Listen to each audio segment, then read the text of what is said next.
Welcome to the New Books Network. Welcome to our special series on Malcolm X and Black Nationalism on the New Books Network. I'm your host, Dr. Kirk Megu. I also host my own podcasts, Independent Thought and Freedom, and also a story club, Global Politics and Global Cultures. In this series, we delve into the background of Malcolm X's action and thought in the context of Black nationalism, correcting the fundamentally mistaken notion that Malcolm X was a civil rights leader.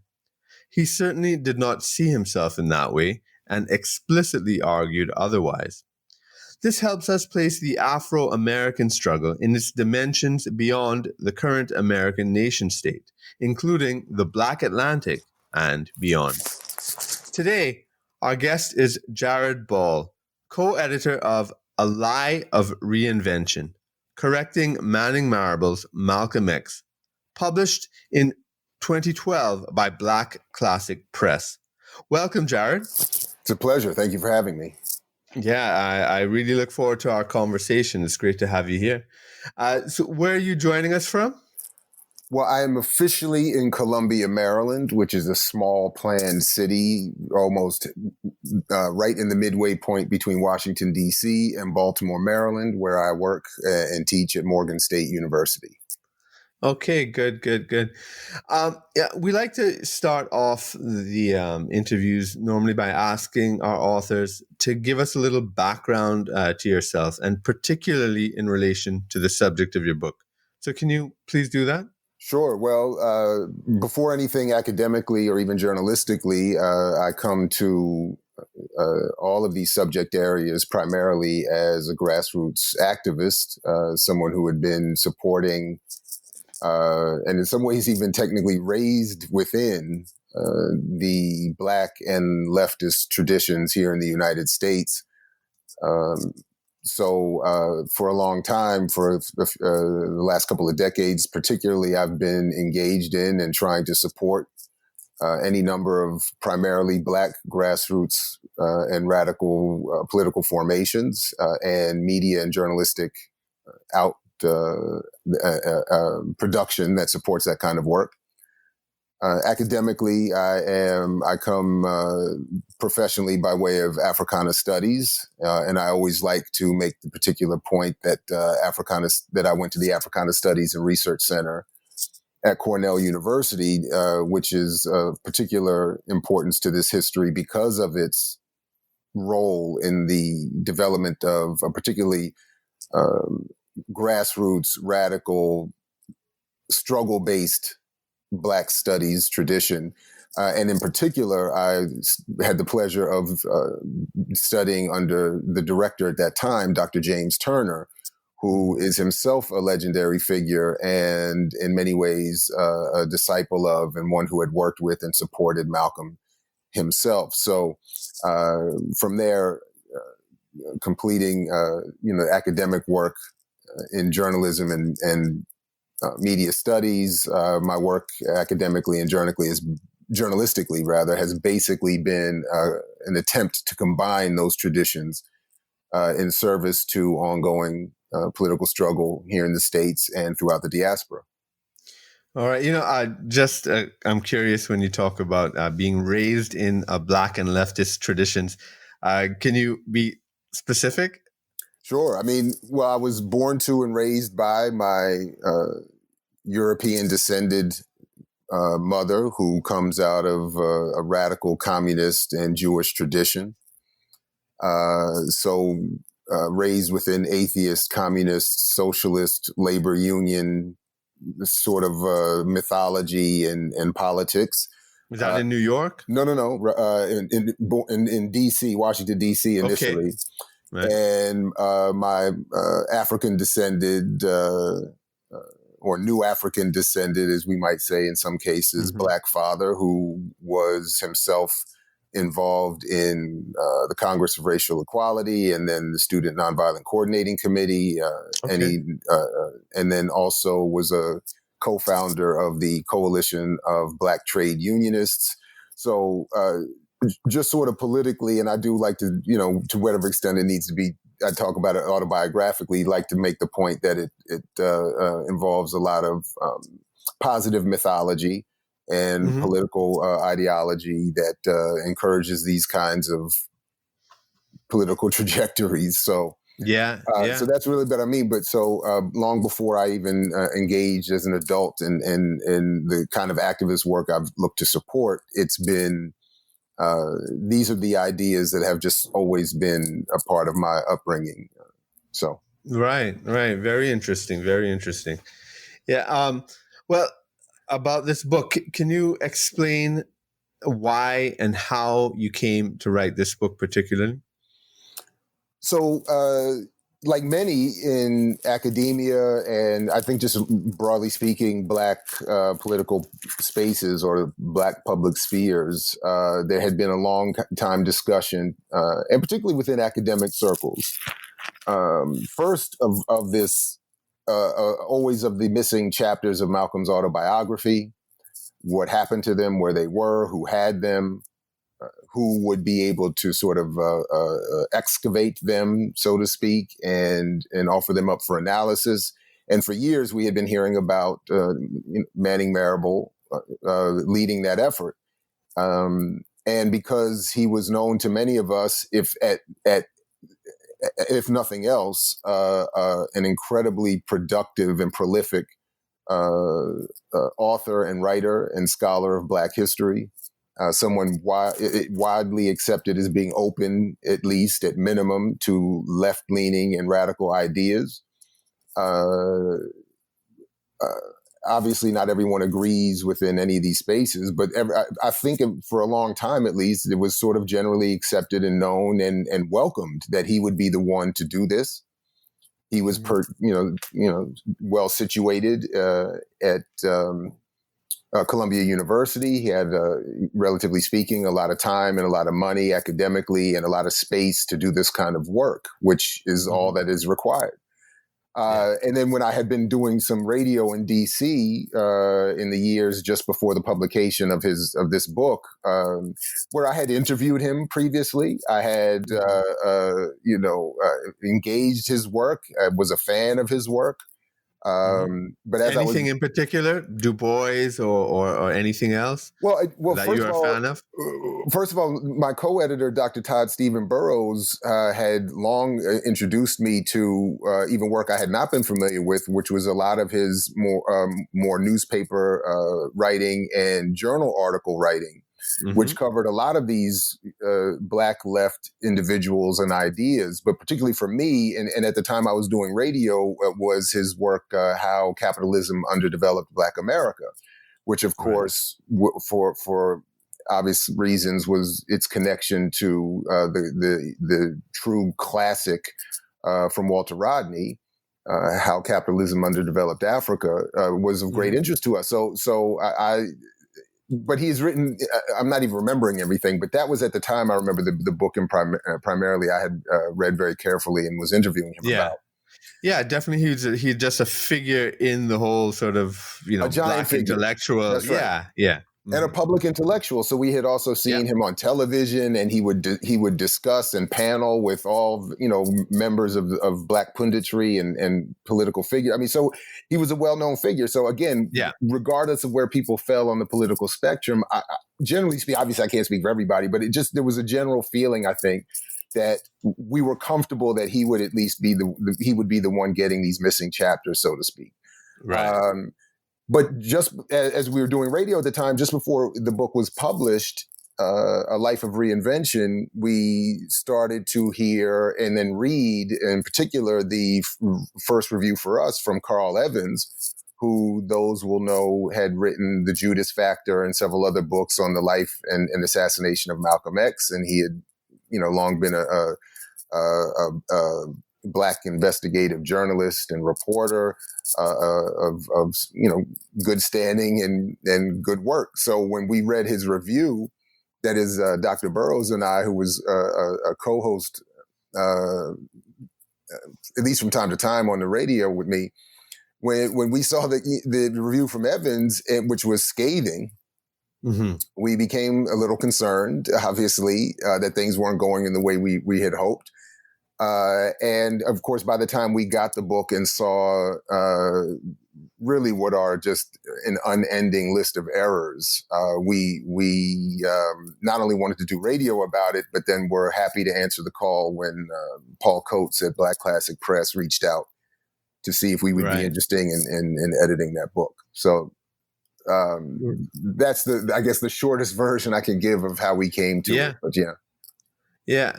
Well, I mean, I think some people might be wondering, and I guess I'd be interested as well. There are lots of books we disagree with, right? I mean, most books, if you want to put it that way, if you're a very opinionated person.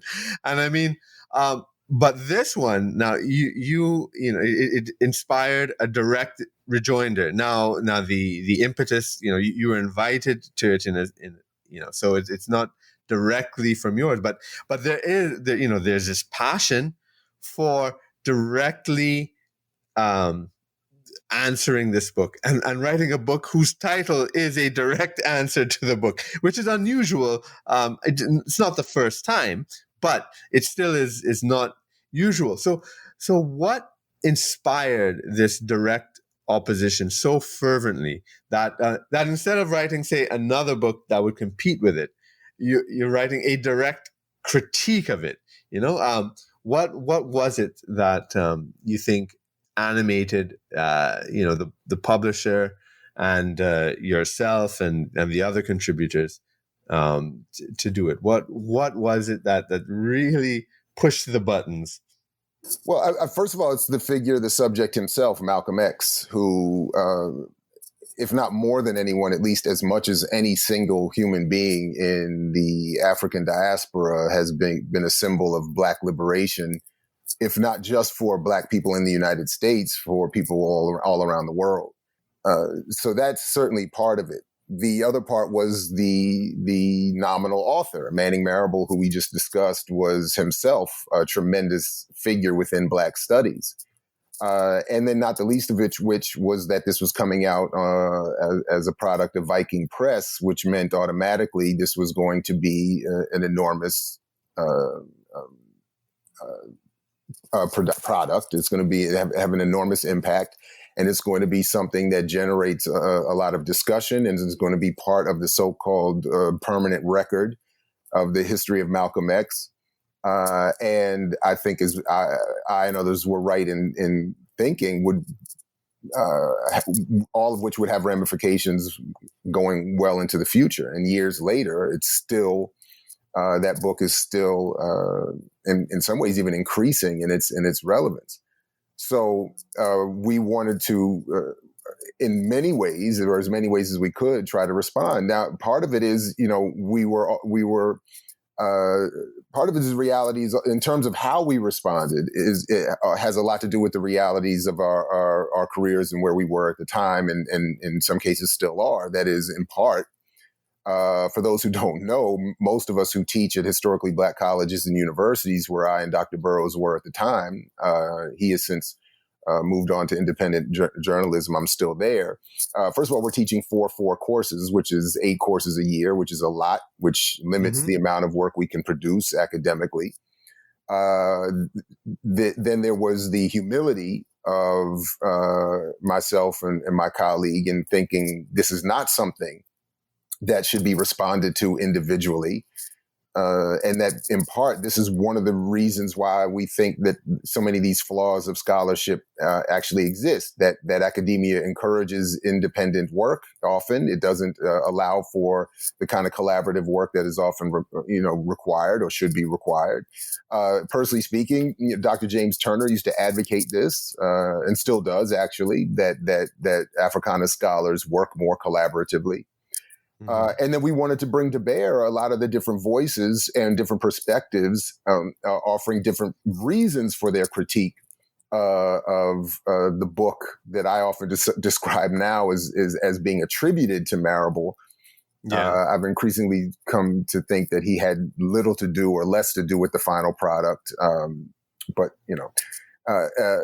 given his health and all of that, but essentially, so that was one of that was ultimately it. So and then the amount of time that it would and resources that it would take to individually write a book of that would properly respond or properly do Malcolm justice. It was just something that was beyond our grasp, particularly at that time. So Yeah. So anyway, that's why we wanted to do it, and then of course Paul Coates reached out and asked us to compile a book that was, as he said at the time, meant to be something akin to the classic edited by Dr. John Henrik Clarke, 10 Writers Respond to William Styron's Nat Turner. Right.